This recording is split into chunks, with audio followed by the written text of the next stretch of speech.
একবার তিন যুবক পথ চলতে চলতে দেখলো চারটা বড় বড় স্বর্ণের টুকরো পড়ে আছে। এগুলো দেখে তাদের চোখ ছানা বড়া হয়ে গেল। খুশিতে আত্মহারা হয়ে পড়ল সবাই।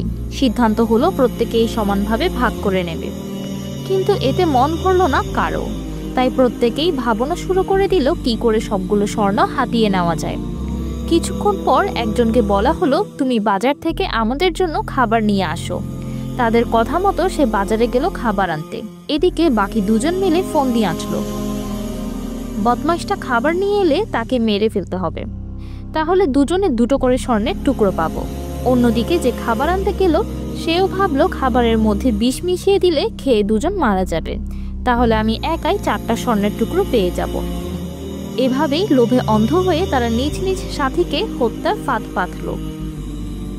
বাজারে যাওয়া লোকটি যখন খাবার নিয়ে এলো তখন বাকি দুজন মিলে অকস্মাৎ হামলা করে তাকে হত্যা করে ফেলল। পথের কাটা শেষ, এবার খানাপিনা সেরে বিশ্রাম নেওয়ার পালা। তারপর শান্ত মনে ভাগ বাটোয়ারার কাজটা সেরে ফেলা যাবে। এই ভেবে তারা বাজার থেকে আনা খাবারগুলো গোগ্রাসে ভক্ষণ করতে থাকলো। কিছুক্ষণ পর বিষ তার আপন ধর্ম পালন শুরু করলো। তখনই তারা বুঝলো খাবারে বিষ মেশানো ছিল, কিন্তু ততক্ষণে তাদের জীবন ঘণ্টা বাঁচতে শুরু করেছে।